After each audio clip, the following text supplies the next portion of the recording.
Welcome to a quick Patreon video. This is a special, Patreon special. I am doing the Maker Central show this weekend, and as such the 90-hour build is going to prove problematic to edit. Therefore, I'm filming a quick one-off look at my plane wall. There it is. Now, this is not an advert for the vintage tool at all. This is in answer to a question where somebody asked me to just quickly go through what I've got and what I use them for and why I've got them. In particular, this beautiful little beast that I should have dusted off. Oh, come on. I should have dusted that off a little bit before. Now, essentially, up until recently, I had a Stanley number 20 scraper plane, and it looks like a spoke shave, it feels like a spoke shave, but it acts like a scraper plane. And I didn't get on with it, I didn't actually use it. This, however, is a beautiful, let's put it on the 90-hour build. There we go. This is a really beautiful old tool, a cast brass front, but what it does is as you push, you turn a burr on this wood. I'm not sure if this is actually going to be, is this going to make you feel ill? Well, let's see.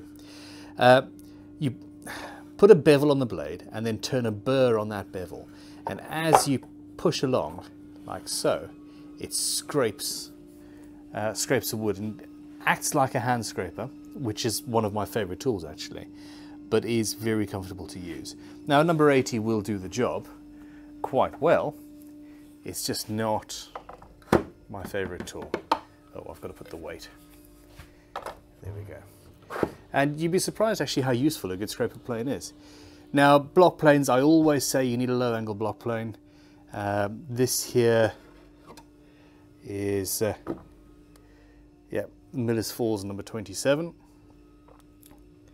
I'm not sure how low that isn't actually low angle. Haha! I don't have any low angle block planes apart from this little beastie here. So Little Veritas, a Miller's Falls. This is a Stanley number 18 standard knuckle joint plane, which I like. Aesthetically, it's a beautiful tool. I don't actually get on with it. It's more a collector's item. I tend to prefer using that, or actually this little beastie. This is only, what, 3 inches long, and little brass sole is a little bit more annoying to adjust because, well, it's a tap and go, but it's just useful. Let's see if I can do this.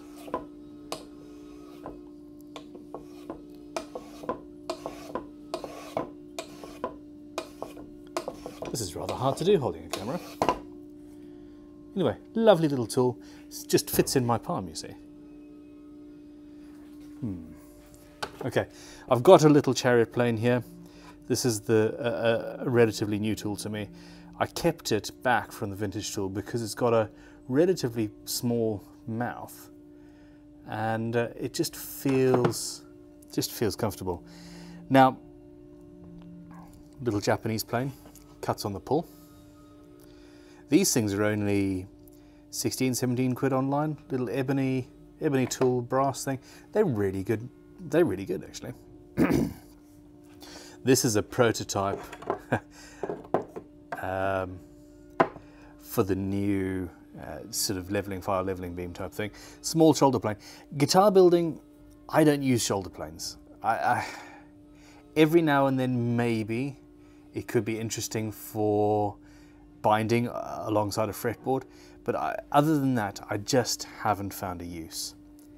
In the 90-hour build, this travisher is going to be sharpened up and used. It's a chair making tool actually, and it was given to me to do a video, and I've used it a couple of times. It's for carving the seat of a Windsor chair. It is also very good at removing large amounts of material. This is a little Matheson smoothing plane. I love that. That's one of my favorite. Actually, I use that more now than my number 3. Lee Nielsen, I always forget the number, 164. That is a low angle smoothing plane. Cherry handles, I absolutely love this. It's got some serious weight to it, and I use it more than anything. In fact, if you come over here to one of these drawers, in here, I do hope this is interesting to you. In here I have a toothed blade that comes from Lee Nielsen that goes in that plane, and that is also useful. Spare hock blade, bits and pieces. What else have we got? These are drawers. Oh, it's not a drug problem, it's for glue and stuff. Just all sorts of stuff floating around. Anyway, moving up, I did a video on YouTube about this Japanese plane. The only issue I've got with it is the blade is, as you can see there, chipped, and it tends to chip quite easily. Now, there is a vast difference between a student entry-level plane like this one and a master-built Japanese plane. Absolute, yeah, there is a huge difference. Now, little thumb planes, I've had these forever. I really want to start making those at Crimson or something similar. And this is a little Kwangshan number 1. I mean, in context, there we go. It's tiny, and a friend of mine bought me this.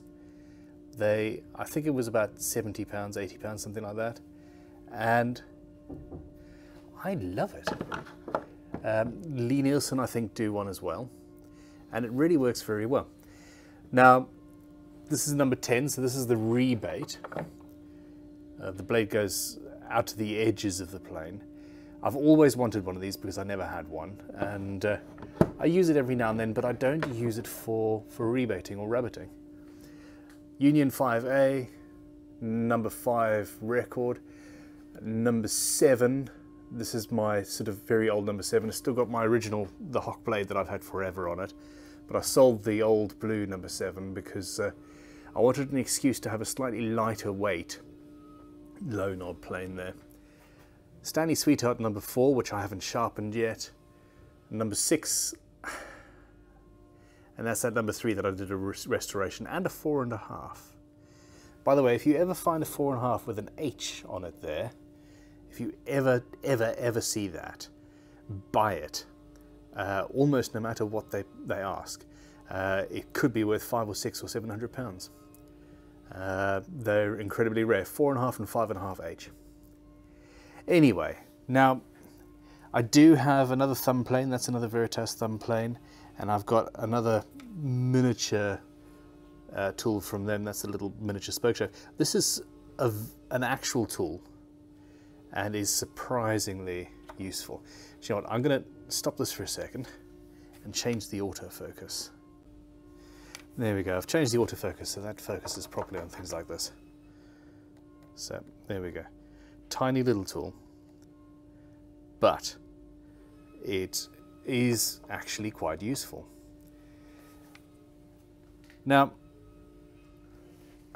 spoke shaves, burnishes, spoke shaves. I love this. This is the HNT Gordon spoke shave, rosewood and brass. It's got a relatively thin blade, but I use that more than anything else, spoke shave wise. And I have, this is half of the scrapers that I had. I actually recently culled that. Now, oh, and I forgot to mention this one beautiful tool here. This is, it's an old smoothing plane. I'm not sure who's made it. The blade is Matheson, I think, but it doesn't have a name on it. And I feel very guilty. Somebody gave me this before I started dealing with tools, and I haven't restored it or used it yet, and I really want to. I was going to film that in a video, and I've never got around to making the video, therefore I've never used the plane. And that makes me sad. Now, this camera is heavy. What I need to say is that almost every one of those planes is superfluous. I have them because I love them, and because I can. I'm very, very lucky. I'm very lucky in what I do at the moment. I have a use for almost all of them, but I don't really need them. What do you really need?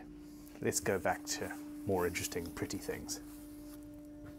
Thumb planes are useful sometimes. I use them once or twice a year, maybe. Number 7 is the king of planes. I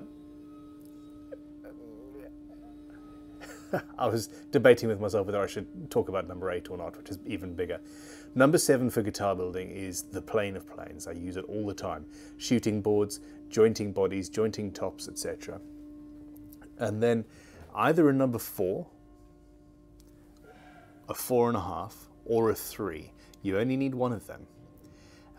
General purpose smoothing plane for flattening tops, etc. if you don't have a planer thicknesser. I would say, if you have the money, get a new Lee Nielsen 164 low angle like this beastie. That is my second most used plane, actually. Vying for second spot actually is my block plane.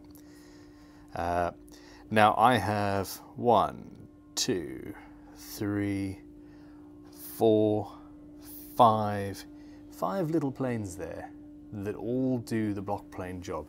6 if you include the number 1 there. Really, I could cull that down to 1 or 2. This here is not a plane. It's a bottle opener that a friend sent me, which is pretty awesome.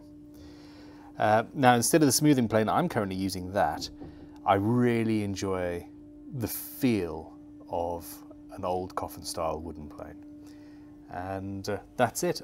Really, a flat-bottom spoke shave is useful. Tom uses them downstairs all the time. And a curved sole spoke shave as well is pretty good to have. But they are not all absolutely necessary.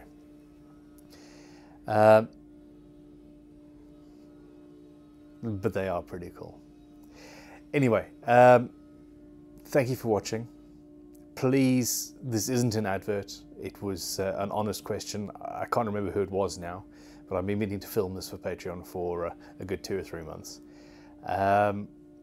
I will do similar things actually, moving through my tool rack, talking about chisels, talking about gouges, what I use things for, what they are. It's a huge part of what I do, and well, I hope you find this interesting. Thank you for watching. Thank you for being awesome. Thank you very much for your support. I will be back next week with more videos. Cheerio. This camera is really, really heavy.